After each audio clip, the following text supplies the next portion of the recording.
Hare Krishna. Okay, let us start.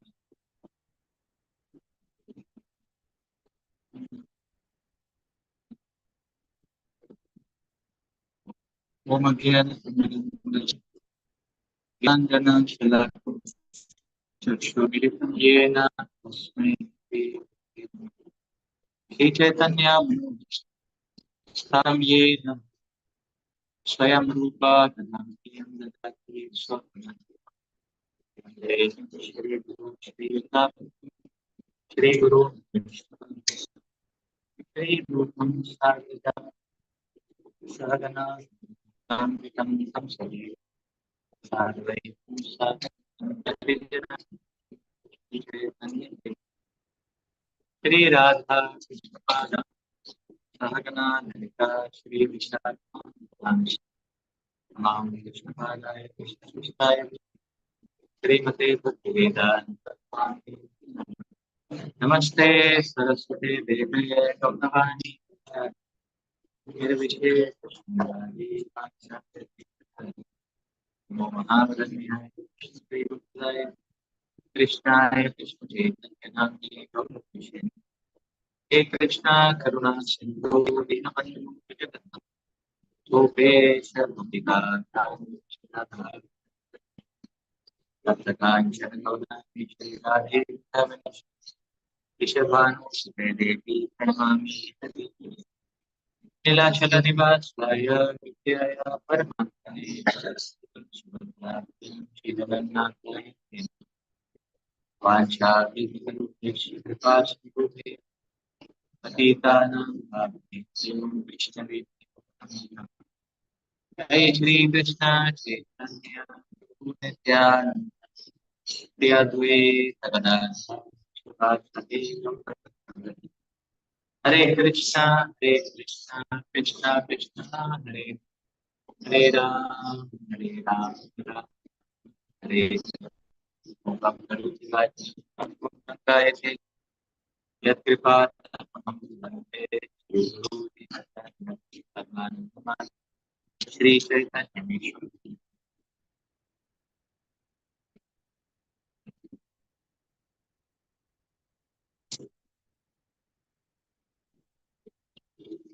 Hare Krishna. So we are sorry today we do a daily service program that day.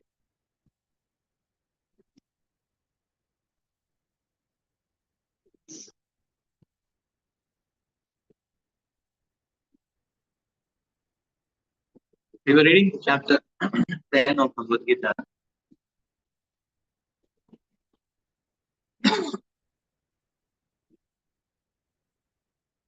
And in the last class, we had discussed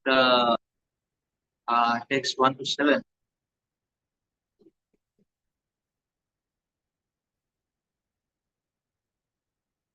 So today we are going to take the Chatushloki Bhagavad Gita, which is text 8 to 11. So in 1 to 7, we learned the Lord is explaining how Krishna is the source of everything. Now we'll proceed further, second subsection, wherein we are going to learn about the Chatushloki Bhagavad Gita, the 4 words which summarize or which contain the condensed essence of the entire Bhagavad Gita. So the essence of Gita is coming in 10.8 to 10.11, which is what we will cover today.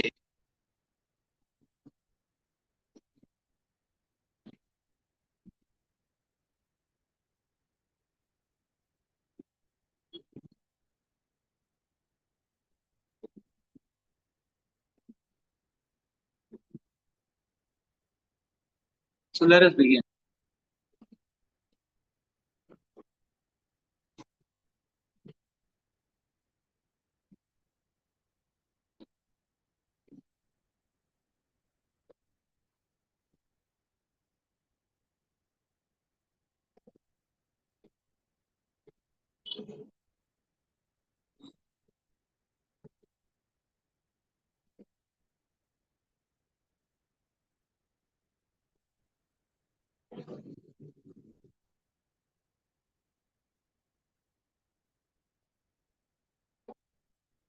To chapter 10, Opulences of the Absolute, text 8.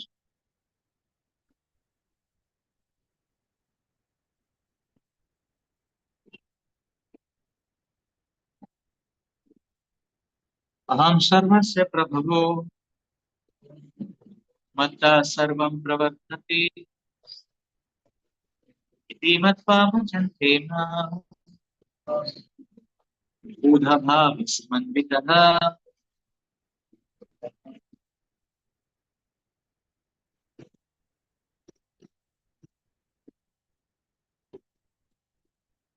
I am the source of all spiritual, material goods. Everything emanates from me.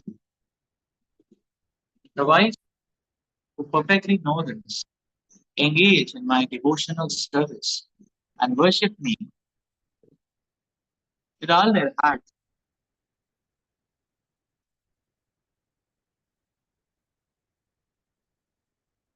A learned scholar who has studied the Vedas perfectly and has information from authority like Lord Chaitanya,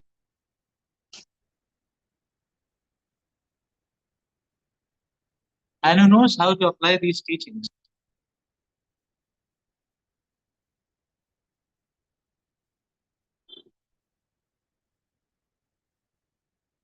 can understand that Krishna is the origin of everything in both the material and spiritual worlds. And because he knows this perfectly, he becomes firmly fixed in the devotional service of the Supreme Lord. He can never be deviated by any amount of nonsensical commentary or by fools. All the Vedic literature agrees Krishna is the source of Brahma, Shiva, and all other demigods. In the Atharva Veda, Gopal Tapani Upanishad 1.24, it is said, Yo Brahmanam Vidadhati Purvam, Yo Vai Vedangscha Prapayati Krishna. It was Krishna who in the beginning instructed Brahma in the Vedic knowledge and who disemanated the Vedic knowledge in the past. And again, the Narayan Upanishad says, Atha Purusho Hi Vai Narayana Kamayata Praja Srajayet. Then the Supreme Personality of Godhead desired to create the living entity. The Upanishad continues, Narayana Brahmachayat Narayana Prajapati Prajayat Narayana Indrajayat Narayana Ashtavasabhavachayat Narayana Tirikadasha Rudrajayat Narayana Dvadash Aditya. From Narayana, Brahma is born. And from Narayana, the patriarchs are also born. From Narayana, Indra is born. And from Narayana, the 8 Vasus are born. And from Narayana, the 11 Rudras are born. And from Narayana, the 12 Adityas are born. This Narayana is an expansion of Krishna.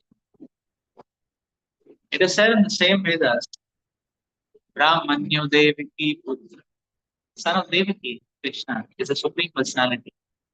This is Narayana Upanishad 4. Then it is said, Ek Bhuvai Narayan Asin Na Brahma Nishan Na Punagani Na Agni Soma Neme Dvava Prithvi Na Nakshatrani Na Surya. In the beginning of the creation, there was only the Supreme Personality of Godhead, Narayana.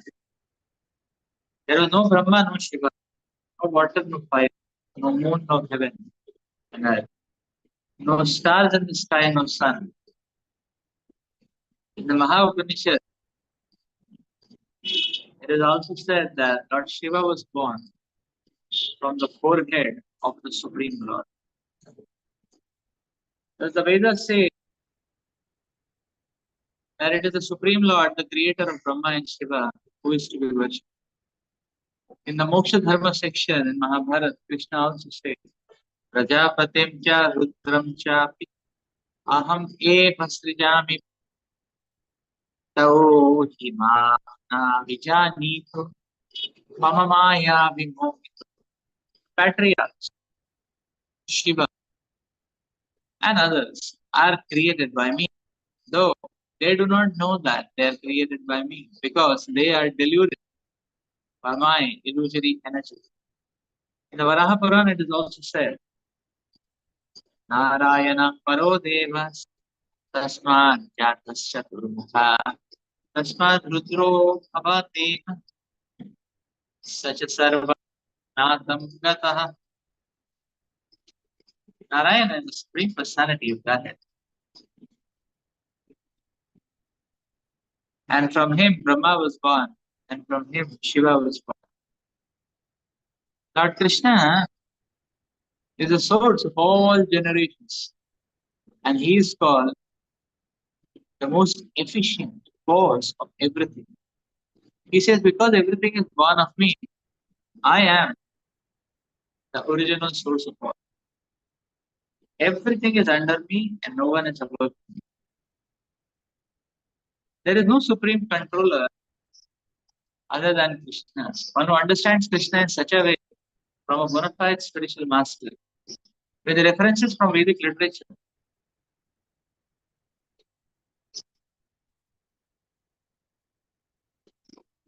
engages all his energy in Krishna consciousness and becomes a truly learned man. In comparison to him, all others who do not know Krishna properly are but fools. Only a fool would consider Krishna to be an ordinary man. Krishna conscious person should not be bewildered by fools.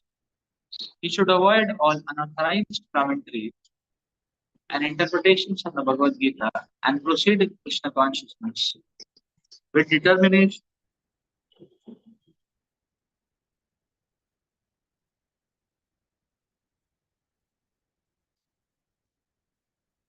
and firmness.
Srila Prabhupada explains that the purport to be able to understand and realize Krishna is the source of everything. Everything is coming from Krishna.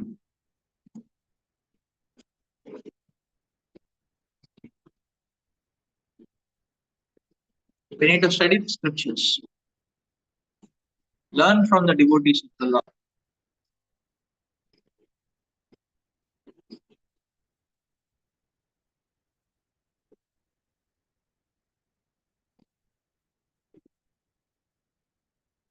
and then when the stage comes that one understands how to apply these teachings in one's life.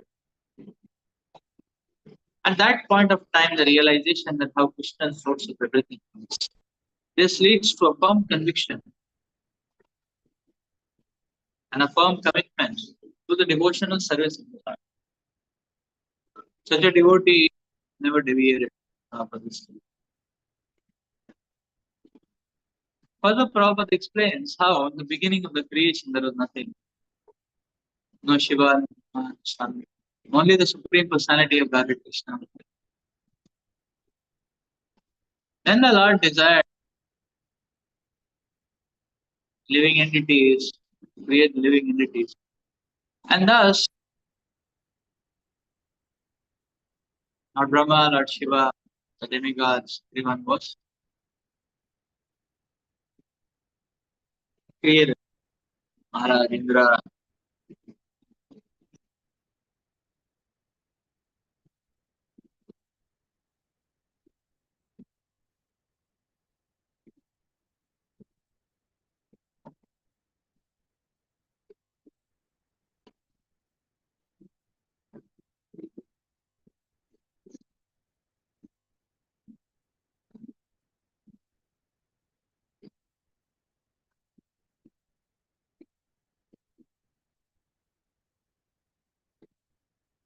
So further Prabhupada explained that one should not be deluded by unauthorized commentaries and fools.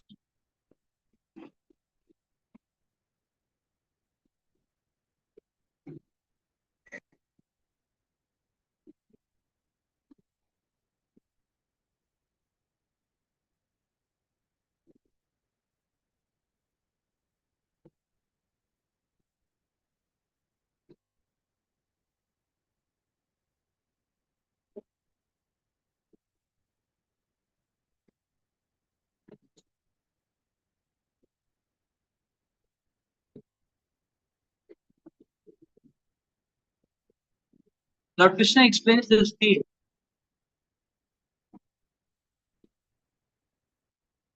at multiple places in Bhagavad Gita as well.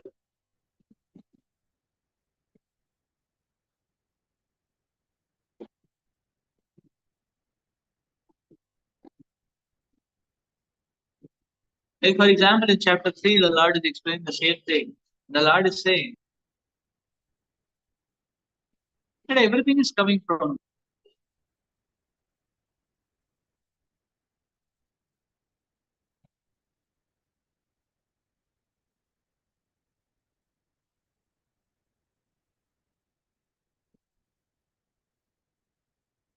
So in that sense, the Lord explains even the devatas are coming from me.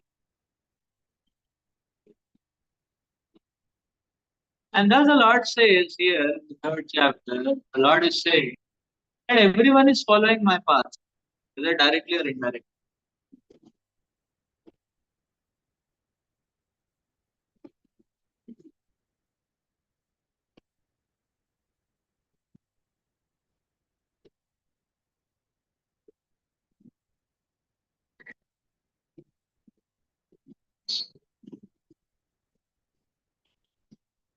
But if one indirectly follows the path of God, then one will not be able to have steady determination, steady intelligence. One will always be disturbed.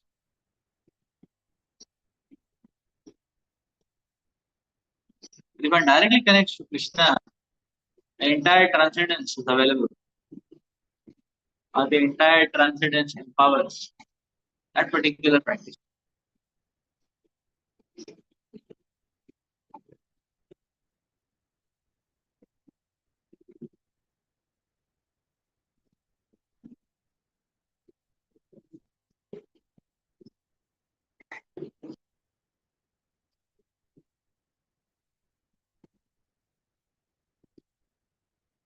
So therefore,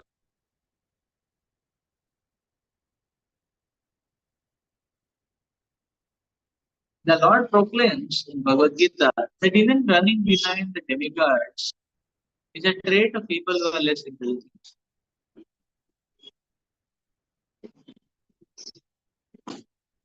Why it is less intelligent?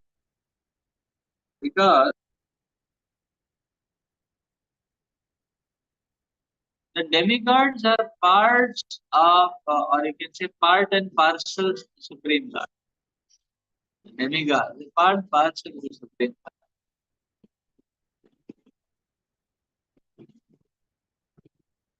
But if one exclusively worship the demigod,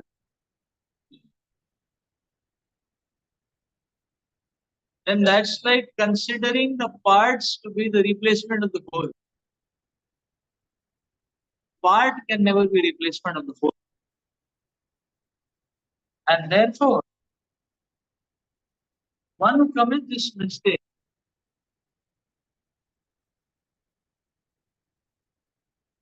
is described as less intelligent, bewildered by the external flavors of this.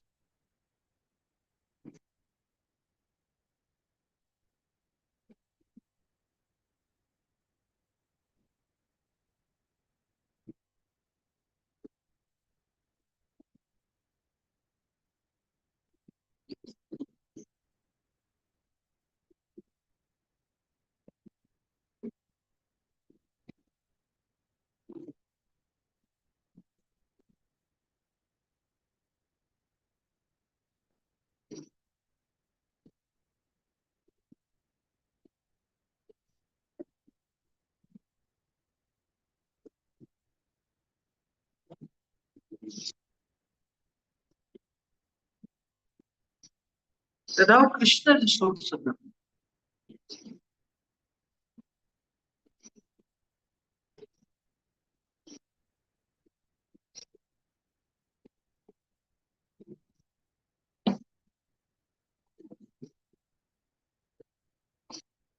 And Prabhupada is explaining that you see how when one knows this, understand this, and realize this, such a person will not chase behind anything other than Krishna.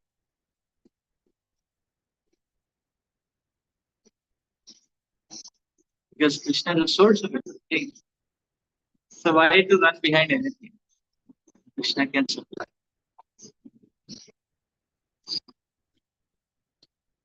So the devotee always wants to serve Krishna and very committed to that source.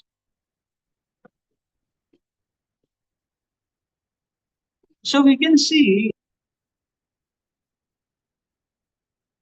even materially speaking, bits and pieces can never satisfy a person.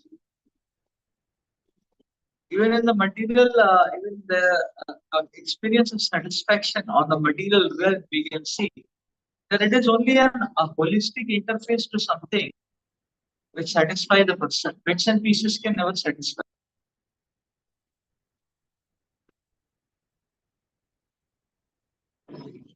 Bits and pieces can never satisfy. So everything is made of bits and pieces, but it is the complete whole which is very satisfying, not bits and pieces.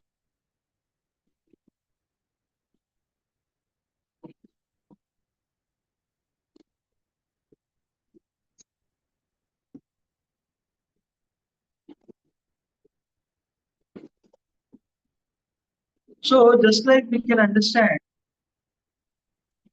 we have to understand, we can see that any example of any experience in this world, say for example, eating.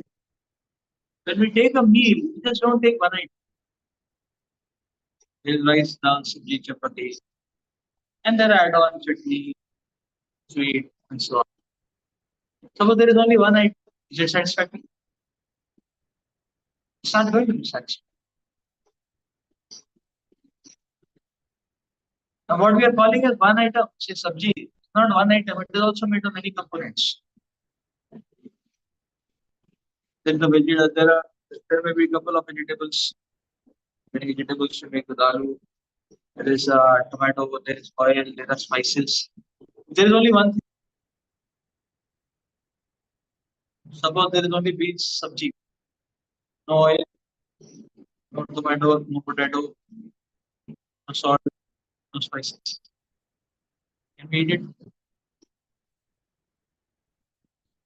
I don't know, it may not get fried only. Not get fried only. How will you fry it? You cannot try those people. No? For frying, you need oil. Only water for it to become right from raw. So how can we take it? So even a sabji is not is holistic. It has many components. So if we just go to part, we will be not satisfied.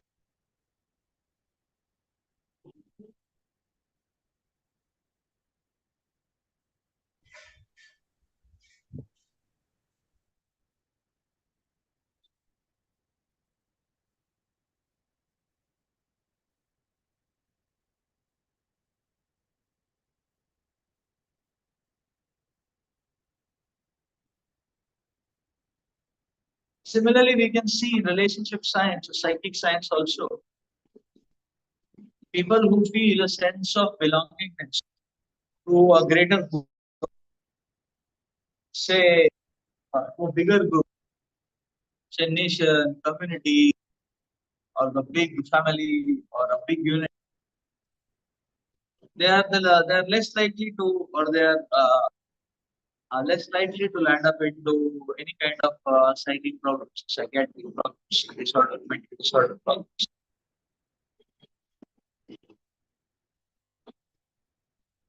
Even statistically speaking, in people landing up into depression and team sports is much less than people landing up into depression in individual. Why? Because even one living entity, one human being is just a part. But if one connects to a bigger group and bigger group, and some sort of holistic feeling one starts getting. Therefore, we see uh, India, there had been this discussion always, at Vedic times, the concept of joint family. The people in joint family don't have much problem, don't have much fights percolating for long. There was no question of divorce and all this. Why? Because there is so much of buffer, so much of guidance of senior members available, so much of watch, and so much of visible examples which one can see very close to one. Then the children would have very good upbringing and no question of fights. Nuclear families, probability of fights increase. And when the children see mother father always fighting, the children the mother father always fight, and the energy get drained out fighting each other. And therefore there's not much time for children. And therefore they are developed with uh, their they are developed their malnutrition psychology and are properly fed and taken care of. So therefore the psychology becomes a bit psychology becomes malnutrition psychology. So it's disorder psychology. That's how they get. So this is how we can understand that this is the input that even materially speaking, we don't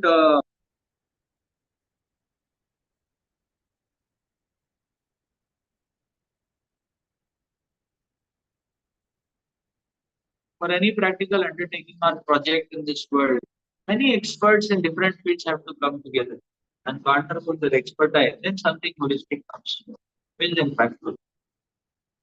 So even materially speaking, a part and bits and pieces have no value. The whole thing has value. The more we run towards part, life is incomplete. The more we run after the goal, the life starts becoming meaningful and pragmatic.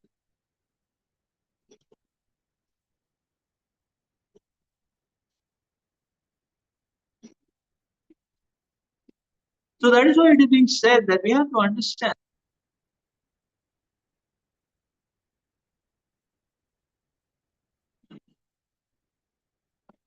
No need to chase behind anything and everything. I mean, no need to chase behind anything because everything is coming.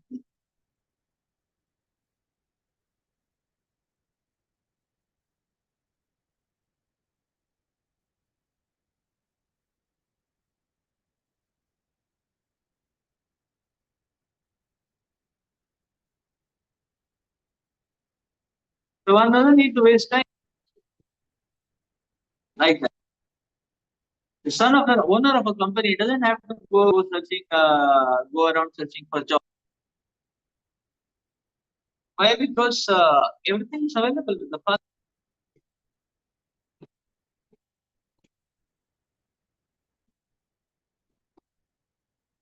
Similarly, one time Prabhupada was asked that why don't your Hare Krishna devotees they go and do some jobs? Prabhupada answered in the same style. Prabhupada said, rich man's sons don't do jobs. Rich man's sons don't do jobs.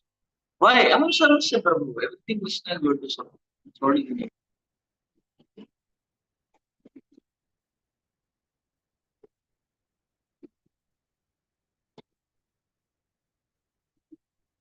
But they engage all their energy in satisfying, in pleasing the Supreme.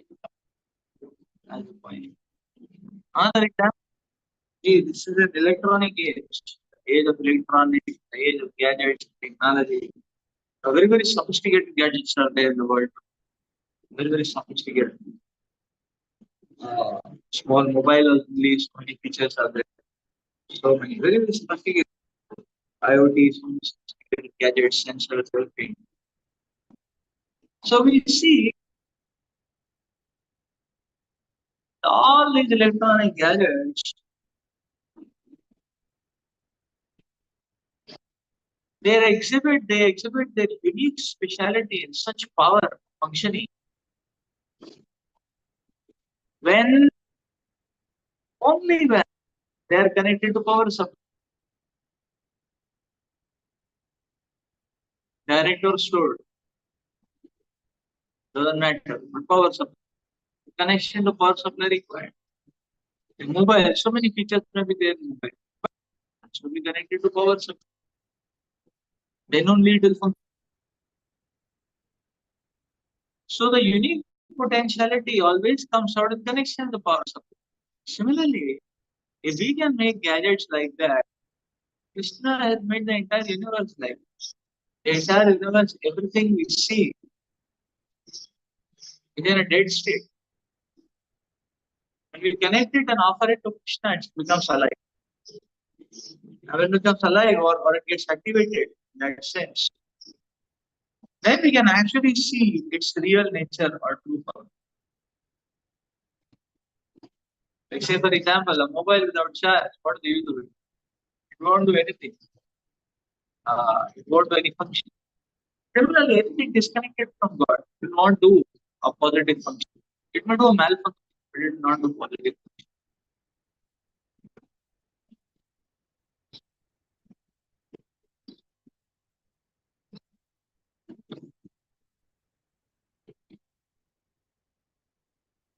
Therefore, everything should be offered to Krishna.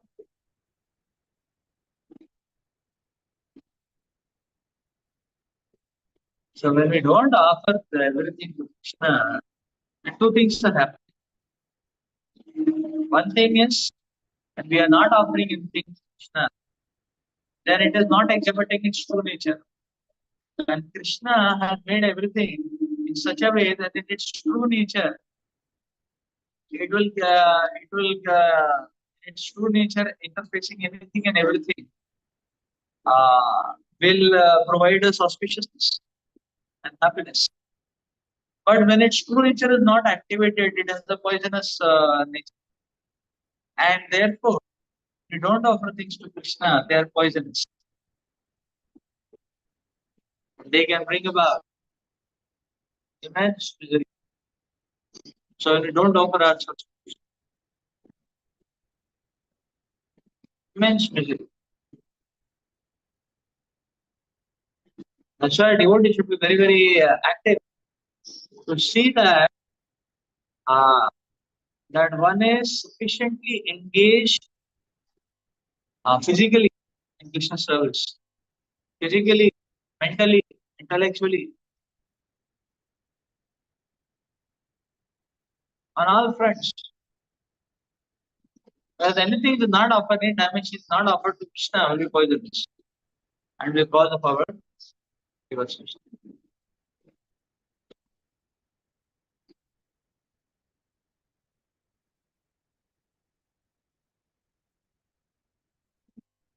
So this is the first point. If we don't offer something to Krishna, it's going to be poisonous to us. The second point is that when we are not offering to Krishna, we are simply wasting our lives. Because chase behind anything without Krishna is never going to lead to peace.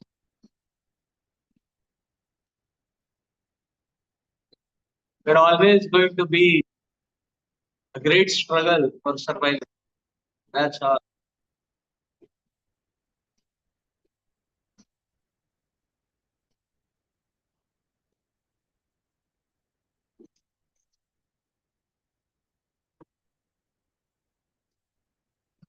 Which take takes mine.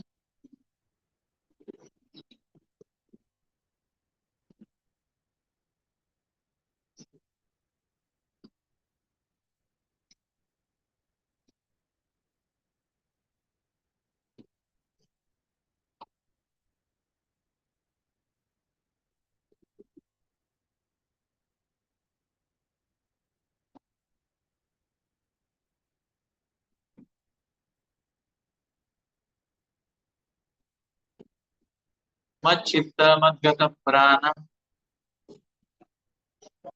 bodhayantas parasparam kathayantascha mam nityam dushyante cha ramanti cha.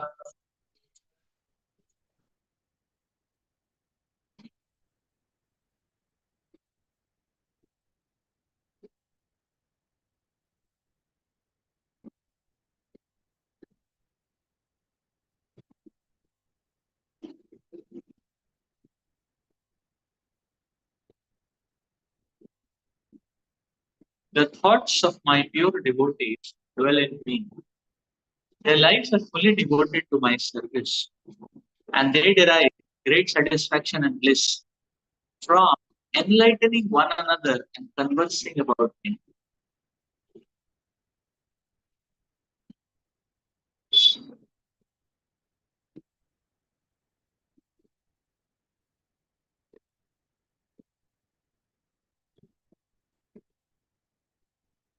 Pure devotees, whose characteristics are mentioned here, engage themselves fully in the transcendental loving service of the Lord. Their minds cannot be diverted from the lotus feet of Him. Their thoughts are solely on the transcendental subjects. The symptoms of the pure devotee is described in the verse.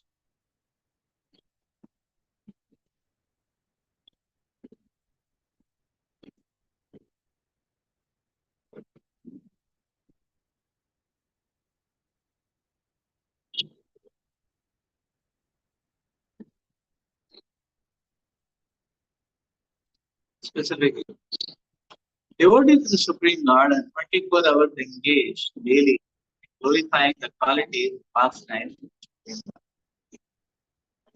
Their hearts and souls are constantly submerged in Krishna, and they take pleasure in discussing Him with other devotees.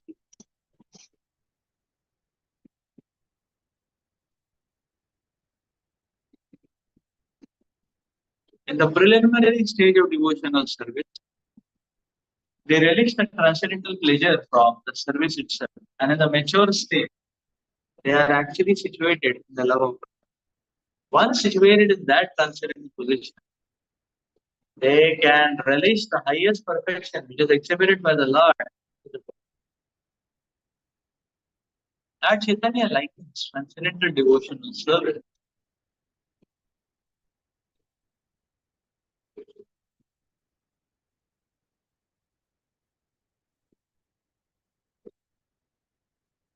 to the sowing of a seed in the heart of the living entity. There are innumerable living entities traveling throughout the different planets of the universe, and out of them, there are a few who are fortunate enough to meet a pure devotee and get the chance to understand devotional service. This devotional service is just like a seed, and if it is sown in the heart of the living entity, and if he goes on hearing and chanting Hare Krishna, Hare Krishna, Krishna Krishna, Hare Ram, Ram Ram, Hare Hare, that seed fructifies, just as the seed of a tree fructifies with regular potting. The spiritual plant of devotional service gradually grows and grows, and it penetrates the covering of the material universe and enters into the Brahma Jyoti refulgence of the spiritual standing.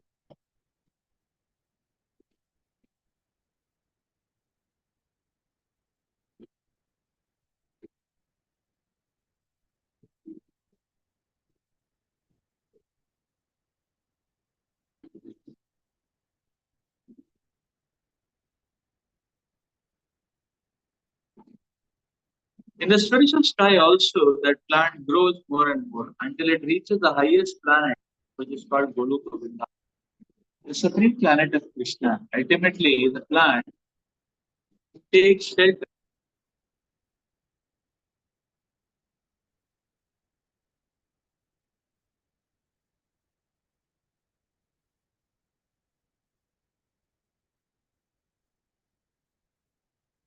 So gradually, as the plant grows, flowers and fruits, that devotional service also produces fruit, and the watering process, the form of chanting and hearing both.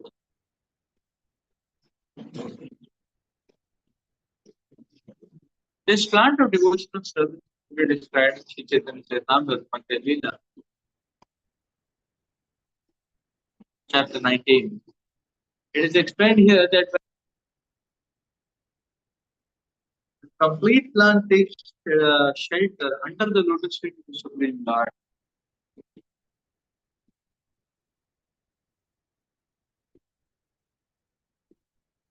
one becomes fully absorbed in the love of God.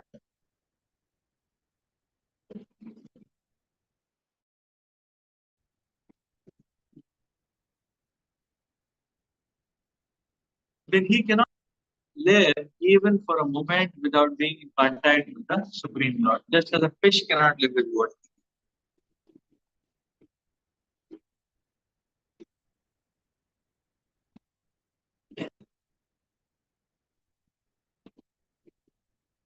So, in such a state, the devotee actually attains the transcendental qualities in contact.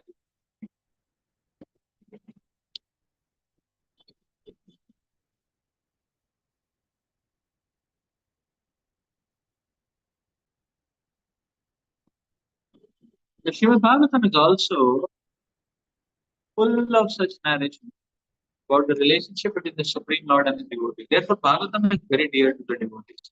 As stated in Bhagavatam itself, Srimad Bhagavatam Purana, Yad Vaishnavanam Priyam. In this narration, there is nothing about mental activities, economic development, self gratification, or liberty.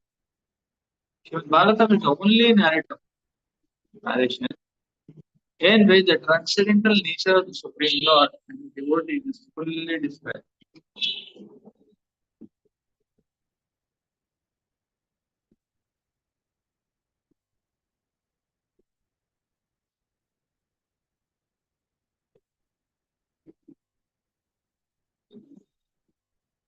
Thus, the realized souls in Krishna consciousness take continual pleasure in hearing such transcendental literatures, just as a young boy and girl take pleasure in association.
So here Prabhupada is explaining that yes, the characteristics of pure devotee that mentioned in this verse, that such a pure devotee, he never stops serving Krishna. Such a devotee always, such a devotee, she always wants to hear the glories of the Lord. Such a devotee always wants to be in the such kind of devotee and to be engaged in service, more and more and more service. In the mission of the Lord. the characteristic of a pure devotee. So we can understand.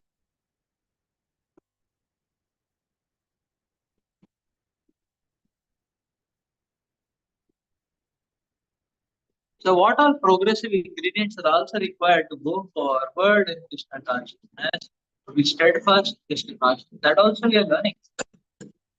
We will see, in fact, the more we embrace these principles, the more is the spiritual advancement in life. So spiritual advancement in life is completely dependent on how much, to what degree we are embracing and looking on to these principles.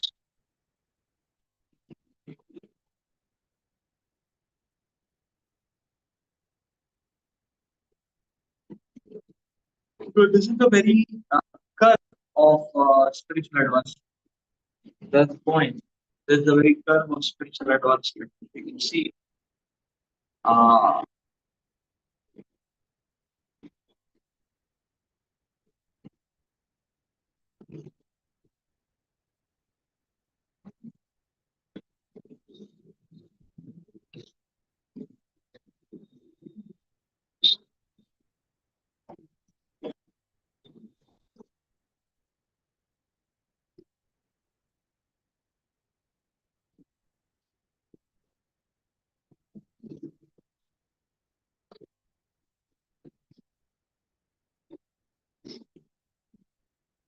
and very beautiful. We are getting from Raksham who was explaining.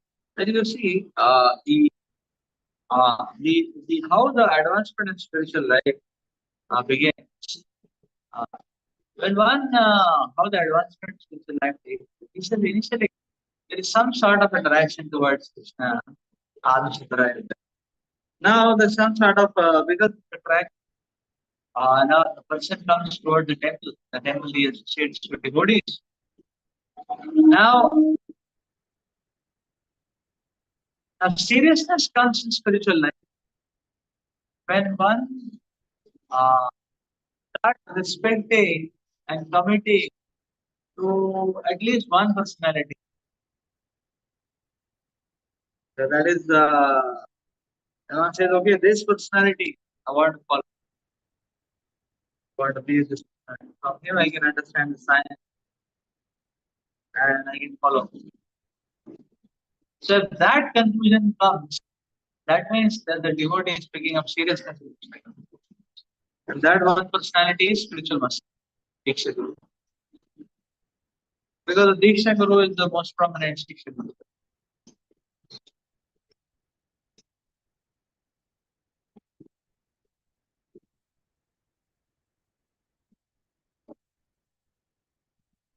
And I understand, oh, my uh, my guru is a diamond.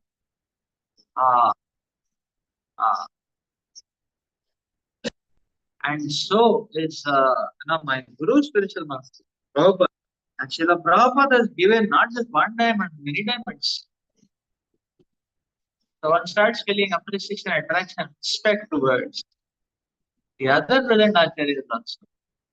That means the next step of advancement stage. See, the next step of advancement is taking place.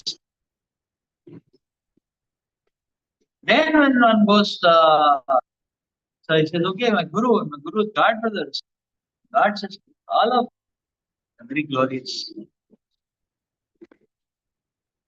All of them have been carved personally by the Prabhupada into such a potent Vaishnava. Otherwise, advancement. Then when one can understand further that, oh, my guru lives, my guru is accessible, or you can say that the guru is accessible to his dedicated representative. So they start developing that love and respect. Okay, if I respect and serve uh, the dedicated and loyal servants, Guru, then I am getting more and more affection of my Guru. Through so many devotees around. This means is advancing further. This is the very advancement hierarchy, which is explained in Srimad Bhagavatam, elaborated by Srila Goswami, uh, of how a person goes from Kanishta to Madhyama to Kamadhikari. Where the Kanishta cannot appreciate and respect any devotee. Kanishta only can have respect for the Supreme Lord, but does not go further to respect any devotee. And one is able to respect devotees heartily, and one is on a Madhyama platform. And one is able to respect any living entity in the entire universe.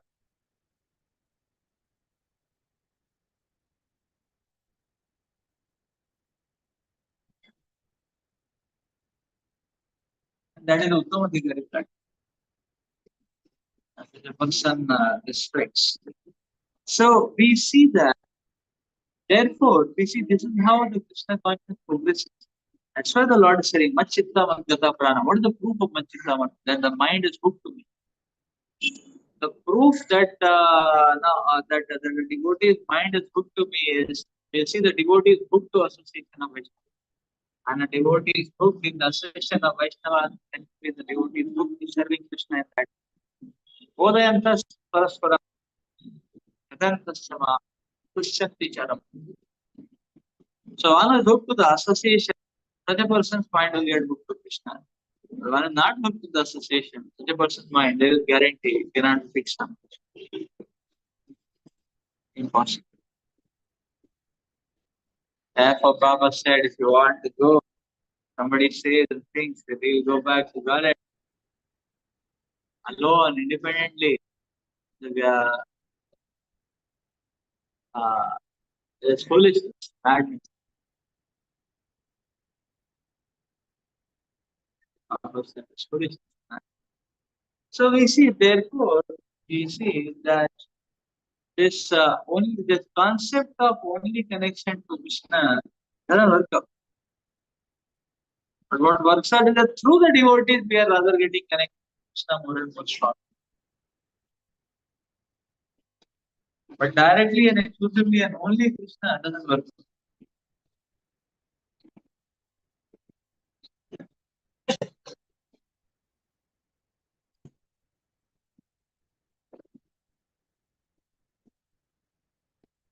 So therefore, the understanding of only Krishna.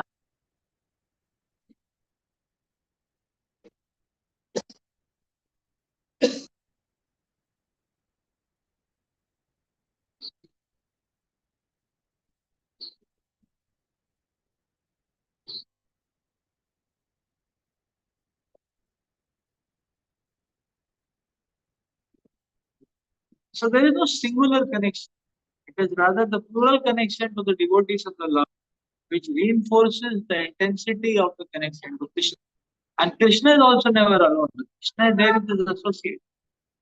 So one who loves Krishna will love all the associates. That is the point. Yes, Krishna is also never alone.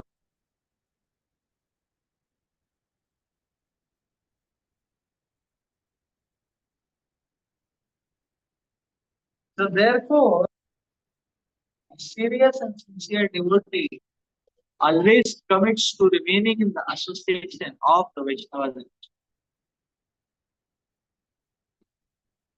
And Prabhupada had given us instruction, never leave ISKCON. Because that association of genuine devotees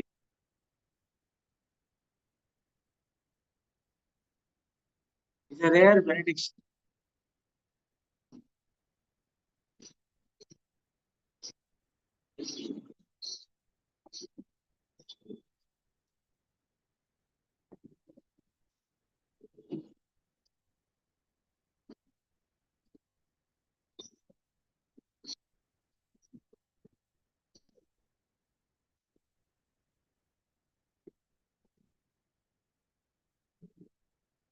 This Guru takes 10.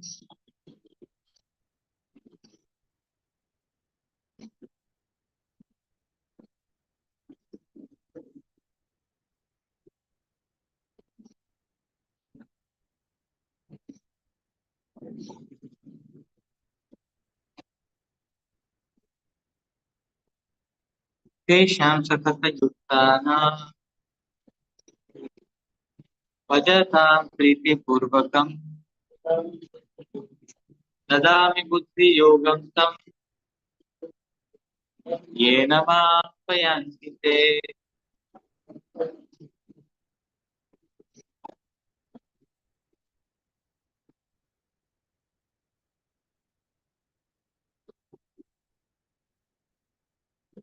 To those who are constantly devoted to serving me with love, I give the understanding by which they can come to me.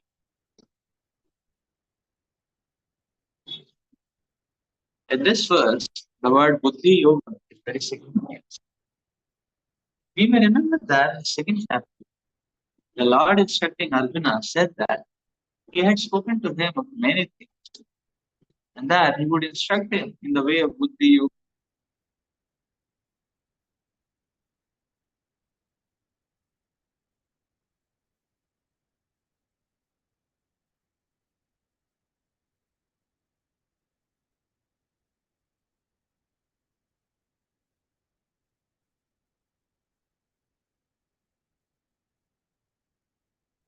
In this verse, the word buddhi yoga is very significant. We may remember that in the second chapter, the Lord instructing Arjuna said that he had spoken to him of many things, that he would instruct him in the way of buddhi yoga. Now, buddhi yoga is explained. Buddhi yoga itself is action and Krishna consciousness. That is the highest intelligence. Buddhi means intelligence. Yoga means mystic activities or mystic elevation. When one tries to go back home, back to Godhead, and takes fully to Krishna consciousness, in devotional service, his action is called as Buddhi yoga. In other words, Buddhi yoga is the process by which one gets out of the entanglement of this material world. The ultimate goal of progress is Krishna. People do not know this. Therefore, the association of devotees and a bona fide spiritual master are important. One should know the goal is Krishna. And when the goal is assigned, the path slowly, progressively travels to the ultimate goal is achieved. When a person knows the goal of life but is addicted to the fruits of activities, he is acting in karma yoga. When he knows that the goal is Krishna but takes failure in mental speculation to understand Krishna, he is acting in jnana yoga. And when he knows the goal and seeks Krishna completely in Krishna consciousness and devotional service, he is acting in bhakti yoga or buddhi yoga, which is the complete yoga. This complete yoga is the highest perfection of freedom. A person may have a bona fide spiritual master and may be attached to a spiritual organization. But if he is still not intelligent enough to make progress, then Krishna from within gives him instructions so that he may ultimately come to him without defeat.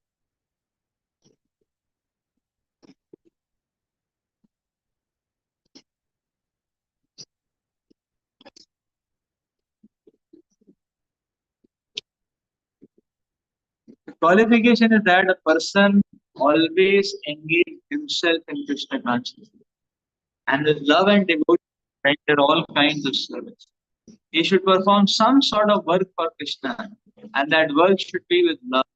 If a devotee is not intelligent enough to make progress on the path of self realization, but is sincere and devoted to the activities of devotional service, the Lord gives him a chance to make progress and ultimately attain to Him.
Srila Prabhupada very beautifully explains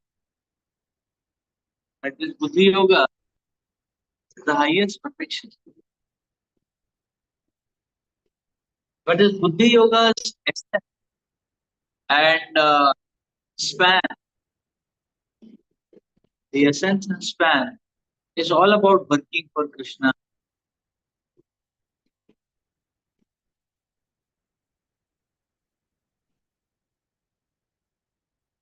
There is nothing to be imagined, or there is nothing to be. So the process does not depend on the multitude of knowledge. The process depends on work following, how much we are following, how much we are adhering, how much we are eager to work for the cause of mission.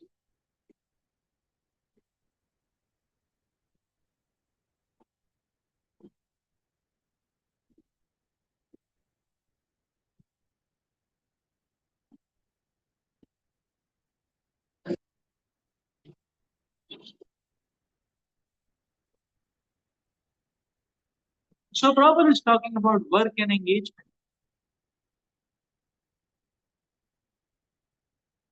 One who is engaged in devotional service.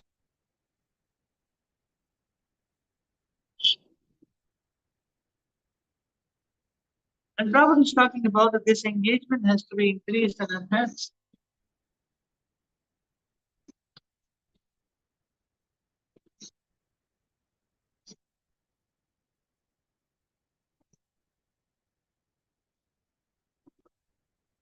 And Prahlad Maharaj is offering his prayers, Manyedhana Vijatu Tapashroka Aujisam Tejo Prabhava Balapurusha Buddhiyo.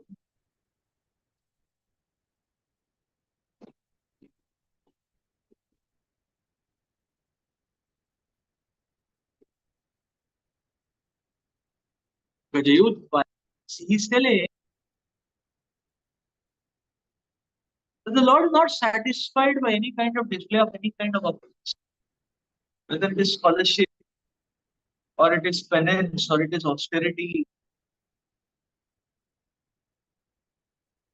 or it is wealth, or it is knowledge, or it is education. In this list, the word dexterity is also. Remember dexterity.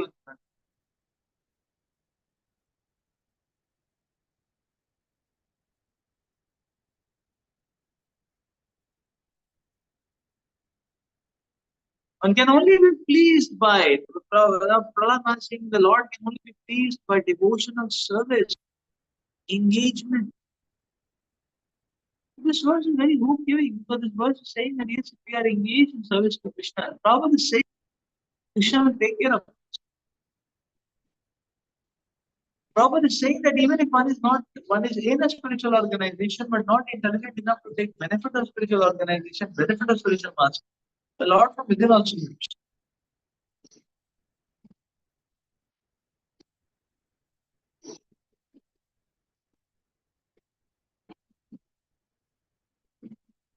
All we need to do is focus.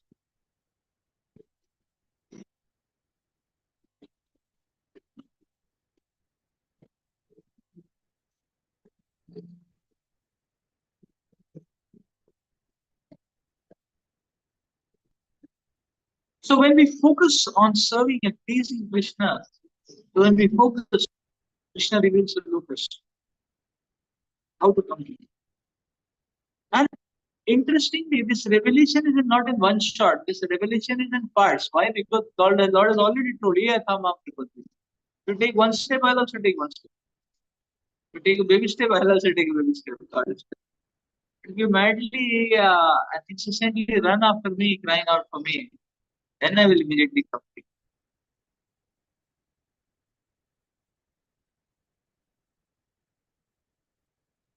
The classic example giving here is Vasudev in the Karagar.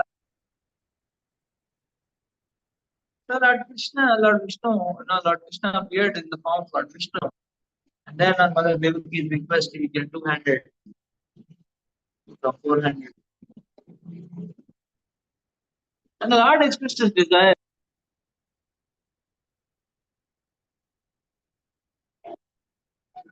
to go to Goku.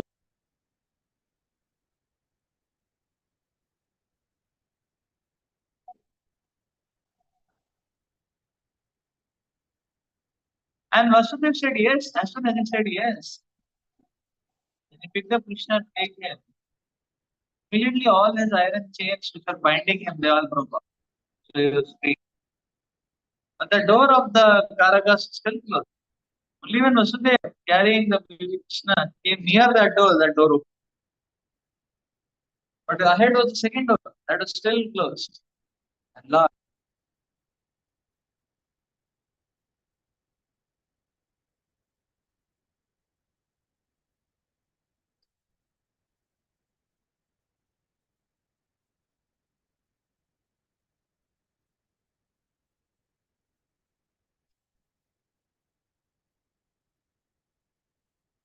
and then when he took a step further and came close to that door, the door opened. In this way, the entire prison house, multiple doors opened.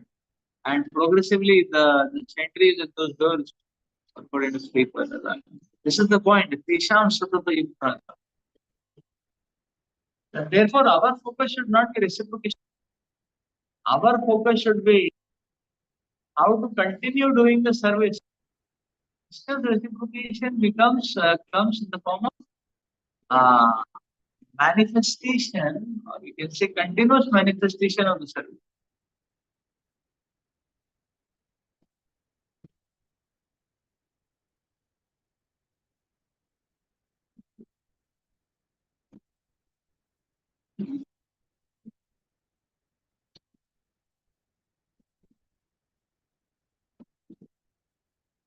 Our focus should be continuous. The Krishna will manifest in terms of removing the obstacle of the service. And this proclivity to serve and this absorption in service is what will transport us from material world to spiritual world.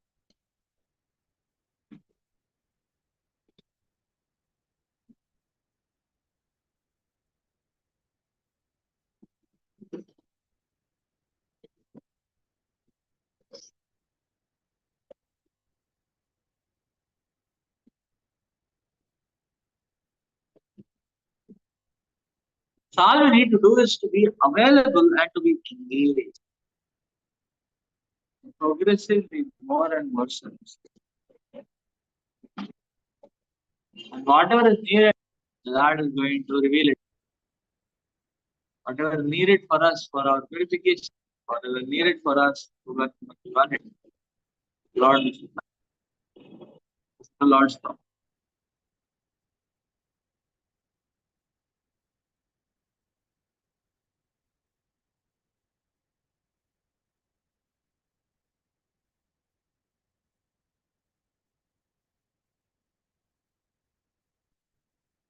Let's go to text 11.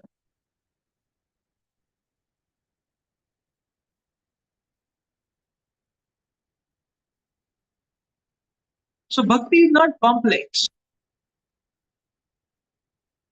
Therefore, bhakti is about steadiness of service. That one continues doing the service and keeps doing it and improving upon it both in terms of quantity and quality.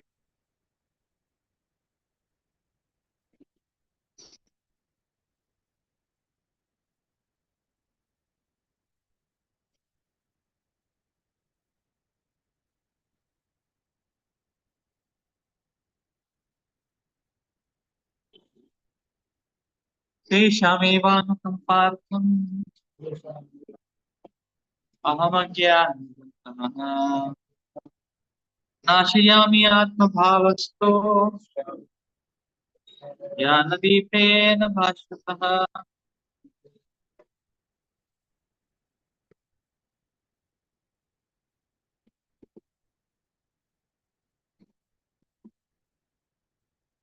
Translation and Bhagavad Gita. To show them special mercy, I, dwelling in their hearts, destroy with the shining lamp of knowledge the darkness born out of ignorance. When Lord Chaitanya was in Banaras, promulgating the chanting of Hare Krishna, Krishna Krishna, Hare Ram, Ram Ram, Hare Hare. Thousands of people were following. Prakashananda Saraswati, very influential and learned scholar at Banaras at that time, derided Lord Chaitanya for being a sentimentalist. Sometimes Mayavadi philosophers criticize the devotees because they think that most of the devotees are in the darkness of ignorance and are philosophically naive sentimentalists. Actually, that is not the fact. There are very, very learned scholars who have put forward the philosophy of devotion. But even if a devotee does not take advantage of their literatures or the spiritual master, if he is sincere in his devotional service, he is held by Krishna himself within the. So the sincere devotee engaged in Krishna consciousness cannot be without knowledge.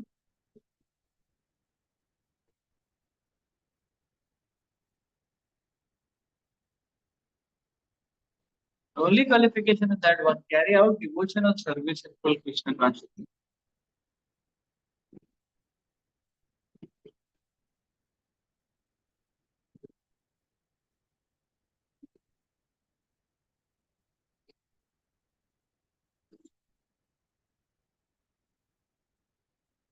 The Mayavadi philosophers think that without discriminating, one cannot have pure knowledge. For them, the answer is given by the Supreme Lord.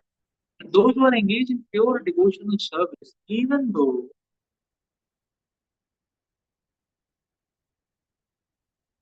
they be without sufficient education and even without sufficient knowledge of the Vedic principles, they are still helped by the Supreme Lord, as stated in this verse. The Lord tells Arjuna that basically there is no possibility of understanding the Supreme Truth, the absolute truth, the Supreme Personality of God, simply by speculating.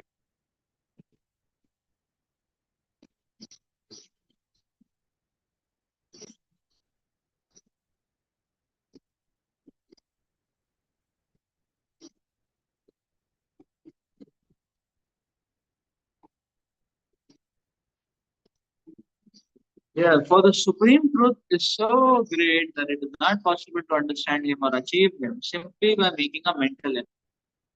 Man can go on speculating for several millions of years, and if he is not devoted, if he is not a lover of the Supreme Truth, he will never understand Krishna or the Supreme. Only by devotional service is the Supreme Truth Krishna pleased, and by his inconceivable energy, he can reveal himself to the heart of a pure devotee. The pure devotee always has Krishna within his heart, and with the presence of Krishna, who is just like the sun, the darkness of ignorance is at once dissipated.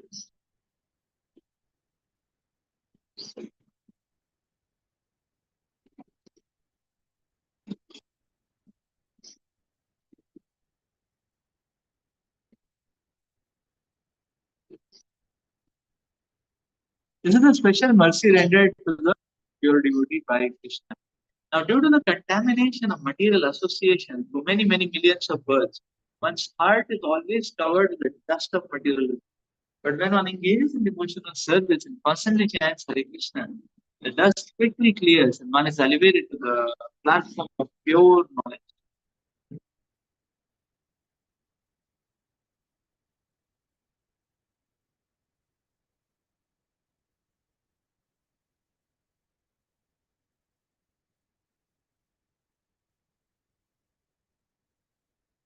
So when one engages in devotional service and constantly chants Hare Krishna, the dust quickly clears and one is elevated to the platform of pure knowledge.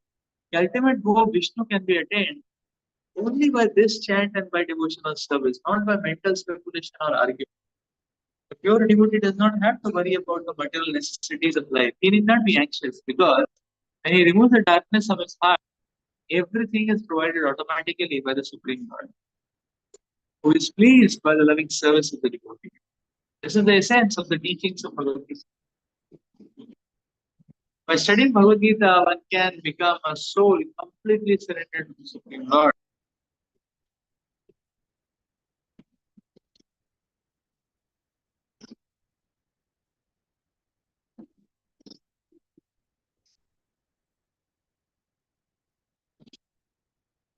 and engage himself in pure devotional service. As the Lord takes charge, one becomes completely free from all kinds of materialistic endeavors.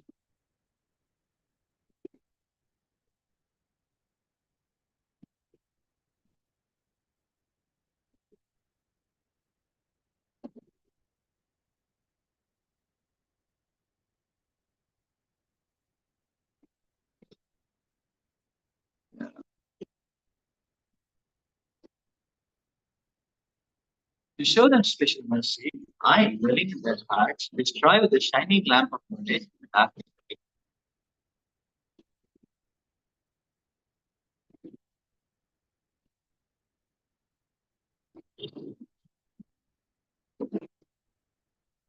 So Srila Prabhupada is quoting Chaitanya Mahaprabhu in Banaras, and the Mayavadi leader Prakashananda Saraswati. So I was thinking, Lord Chaitanya, sentimental, not having much knowledge, not having much knowledge, just a mere sentimentalist. But when he got association, he could see the immense knowledge of Lord Chaitanya Mahaprabhu, and he would see that immense knowledge practically installed in his own behavior of the epitome of humility and good character, the epitome of the culture of respect and gentlemanliness.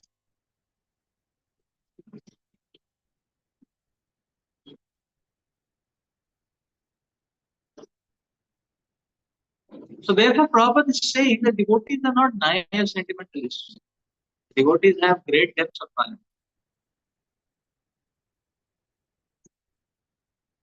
Rather, the devotees apply this knowledge, and by application, they get riveted to this knowledge.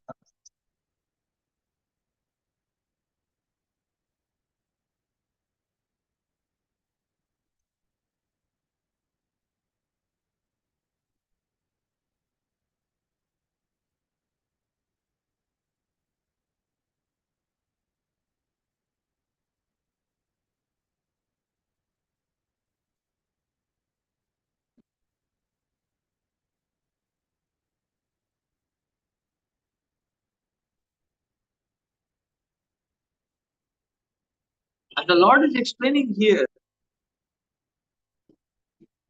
that how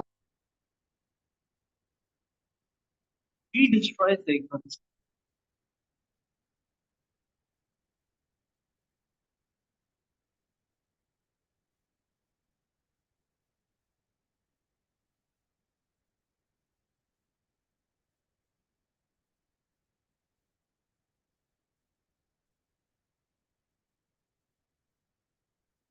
So this knowledge is realized knowledge that the Lord reveals. Actually, it is never possible to understand Krishna unless Krishna reveals himself. And for Krishna to reveal himself, the devotee has to be constantly engaged in his service.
So we see Krishna consciousness. It's all about action. If we don't act in Krishna consciousness, if you only keep taking the sadhana intake, keep reading and hearing, we will never understand the import of the import is never understood without practice.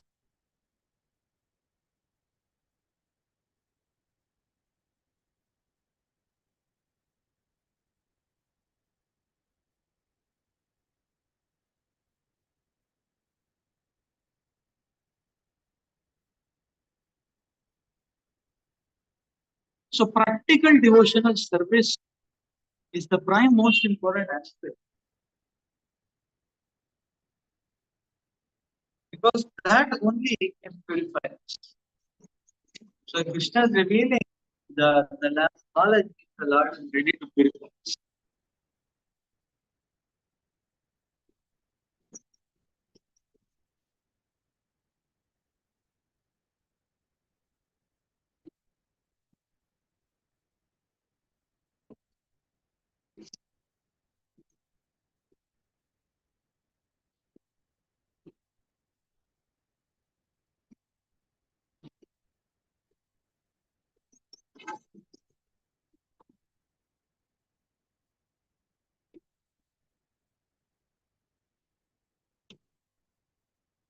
So we see engagement in Krishna consciousness, we get realizations.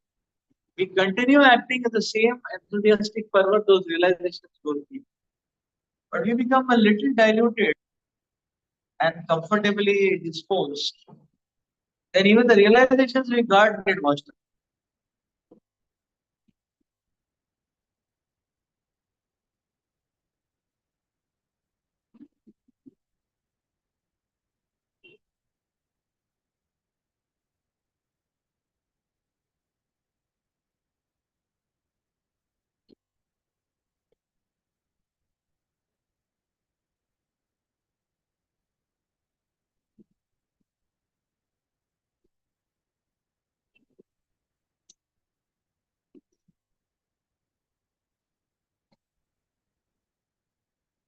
So this realization is always going to come in service.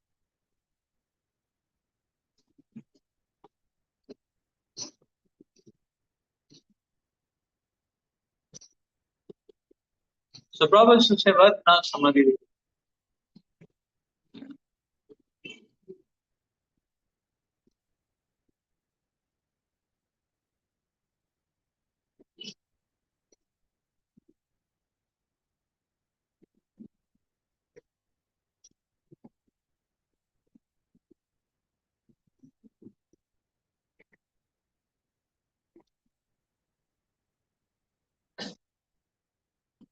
So this revelation or realization,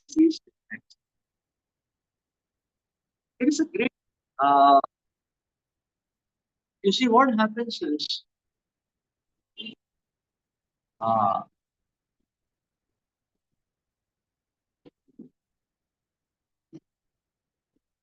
when one has mundane vision, then with that mundane vision, one doesn't have the proper antenna to catch the realizations and demonstration of the Supreme.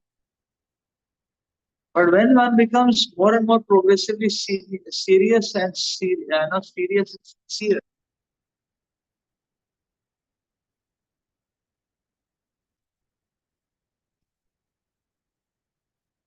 then one will be able to catch the revelation of Krishna is revealing himself. Uh,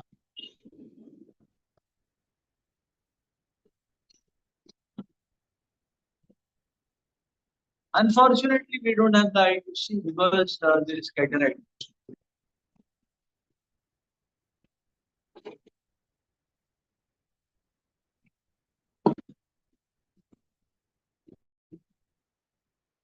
Therefore, sincere, wholehearted engagement. Prabhupada is speaking about performing the activities, be active in performing service and with heartily, wholeheartedly, with love.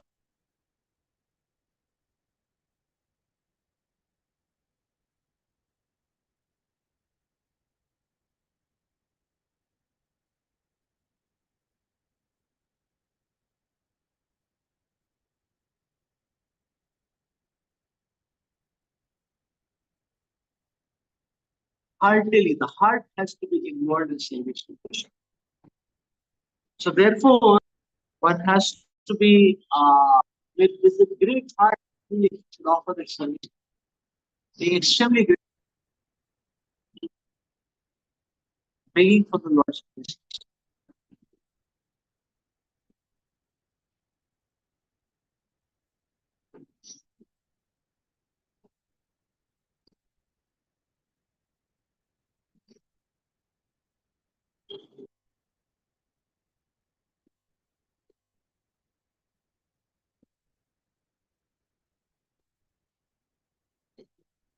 Okay, so let's stop here. Do you have any questions? Hare Krishna, Prabhuji. Prabhuji, Yes. this Friday we are having the test, bro. Yeah. So many devotees have not yet completed the Upandu assignments. Only four devotees have given. Shidhar who has given, Gulshan who has given, Ravi who has given, and Apara Goram who has given. So I would request other devotees also please complete the unit one so that we can do closed book exam for unit two. So maybe in this, in the light of the present situation, we can postpone the unit two closed book exam by 1 week. So instead of this Wednesday, we can take it next Wednesday, 21st, morning 8 o'clock. So this just to facilitate devotees to complete it and prepare nicely for the unit test two.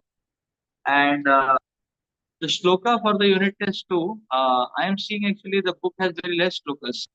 So maybe today I will. I got a shock only four shlokas or so everything. No? So book has very less actually.